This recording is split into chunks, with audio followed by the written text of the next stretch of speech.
Hello, and a warm welcome to Mindful Wake, the channel where we delve into the fascinating world of myths and legends. We're your virtual portal to a realm where imagination meets history, where folklore intertwines with reality. Here we explore the intriguing, the mysterious, and sometimes the downright spooky. Today we're venturing into the heart of the holiday season, a time of joy, celebration, and mythical creatures? That's right. We're going to unwrap the stories of 5 Christmas-related mythical beings that have spiced up holiday lore across different cultures and eras. But don't worry, we won't spoil the surprise just yet.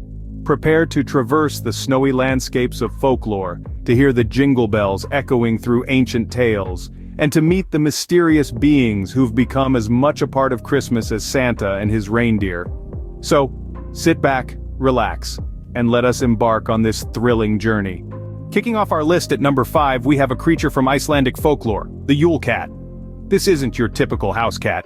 Oh no, the Ule Cat is a massive beast, prowling the snowy countryside during the festive season. Picture a feline so grand, it's able to peer into the second-story windows of houses, its eyes glowing with an eerie light.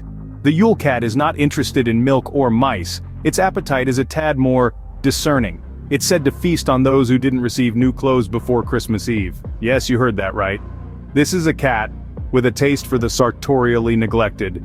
If you haven't updated your wardrobe by the time Christmas Eve rolls around, you might just find yourself on the Ule Cat's dinner menu. Now you might be wondering why new clothes? What does a giant cat care about fashion? Well, this part of the legend is believed to have a moral behind it, a lesson in hard work and appreciation. In olden times, Icelandic families would work together to produce new clothes before the holiday season. Those who contributed to the task and worked hard throughout the year would receive the fruits of this labor, new garments, and as a result, protection from the Ule Cat. The Ule Cat, then, is more than just a mythic beast.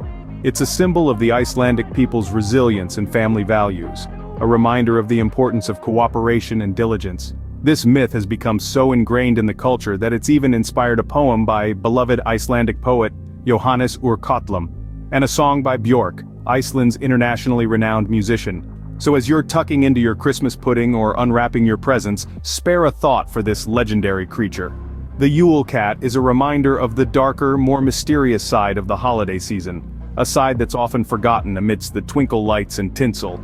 So remember, it's not just Santa who knows if you've been good or bad. The Ule Cat is watching too. Coming in at number 4, we encounter a more sinister figure from Central European folklore, Krampus. Now this isn't your typical jolly gift-bearing figure that we associate with the holiday season. Instead, Krampus is a creature that could easily be mistaken for something straight out of a horror film. Half goat, half demon, this fearsome entity is said to roam the streets during Christmas, not to reward, but to punish those children who've been less than angelic throughout the year. Krampus is often depicted with a dark, hairy body, cloven hooves and horns atop his head, a terrifying sight to behold indeed. His long, pointed tongue lolls out and his fangs gleam ominously under the wintry moonlight. In his hands he holds chains, thought to symbolize the binding of the devil by the Christian church, which he thrashes for dramatic effect. But perhaps the most chilling part of the Krampus myth is the basket strapped to his back.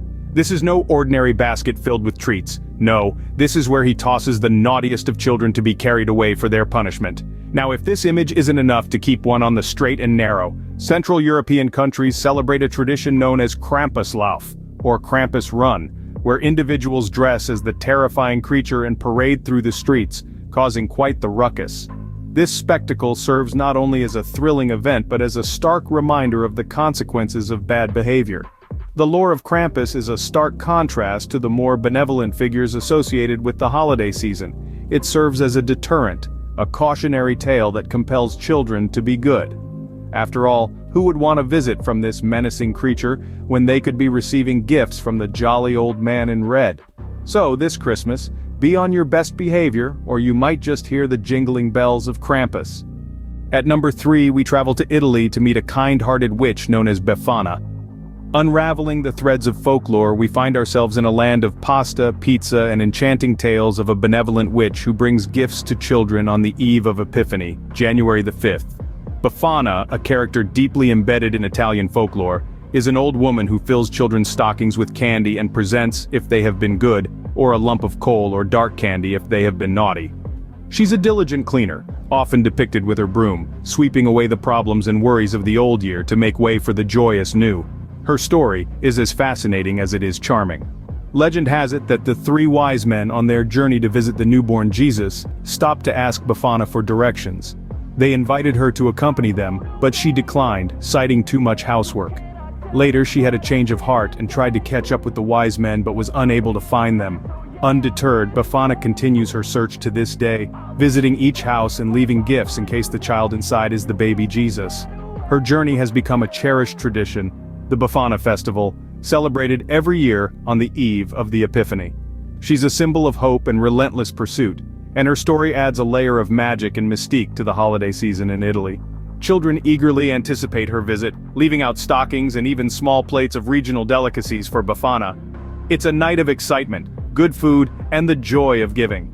Bufana's story teaches us that it's never too late to rectify a mistake, to embark on a journey, or to spread joy. So, when you find a sock hanging by the fireplace on January 5th in an Italian household, know that it's not just a sock. It's a symbol of a centuries-old tradition, a beacon of hope, and a tribute to a kind-hearted witch's endless journey. So, in Italy, it's not just Santa delivering gifts but also the good witch Bufana. Our number 2 spot takes us to Wales, where we meet the intriguing figure of Mari Lwyd. Mari Lwyd, a Welsh phrase translating to grey mare, is a unique tradition steeped in the folklore of Wales. It centers around a horse's skull, decorated with ribbons and mounted on a pole, carried from door to door during the Christmas season. The skull, often affixed with hinged jaws that can snap open and shut, is draped in white cloth, creating an eerie yet fascinating spectacle. This isn't just a silent parade though. The Mari Lwyd party engages in a battle of wits and words with the home dwellers in a peculiar ritual known as Ponco.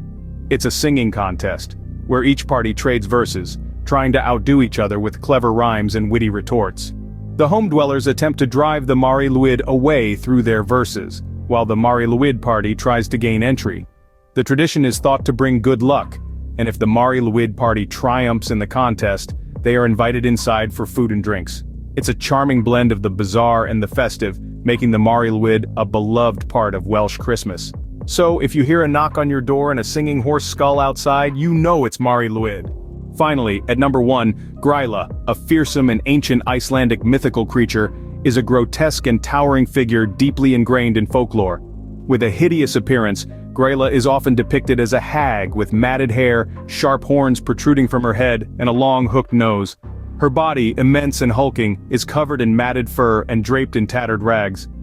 Legend has it that Graa resides in the dark, desolate mountains of Iceland, emerging during the harsh winter months to instill fear in the hearts of children. Renowned as the mother of the Yule lads, mischievous entities who visit homes during the Christmas season, Graa's notoriety stems from her insatiable appetite for naughty children.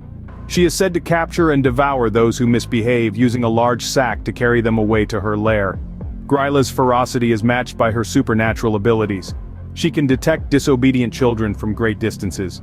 Her ears, keenly attuned to the slightest mischief, enable her to track down wayward youngsters. The mere mention of her name is often enough to send shivers down the spines of Icelandic children, serving as a cautionary tale to encourage good behavior. In Icelandic folklore, Graa's presence during the Yuletide season serves as a reminder of the consequences of misdeeds and the importance of virtuous conduct. Her terrifying image, passed down through generations, adds a chilling and captivating layer to the rich tapestry of Icelandic mythology, ensuring that Graa remains a haunting figure in the collective imagination of those who hear her tale. And there you have it, our top 5 Christmas-related mythical creatures, from the ominous Ule Cat of Iceland, to the terrifying Krampus of Central Europe, the kind-hearted Bufana in Italy, the eerie Mari Lwyd in Wales, and finally, Graa, the witch of Icelandic folklore. Each creature holds a unique place in their culture's festive folklore. Don't hesitate to share your thoughts or any other Christmas myths you know in the comments section. Thank you for joining us on this mythical journey. Until next time, this is Mindful Wake signing off.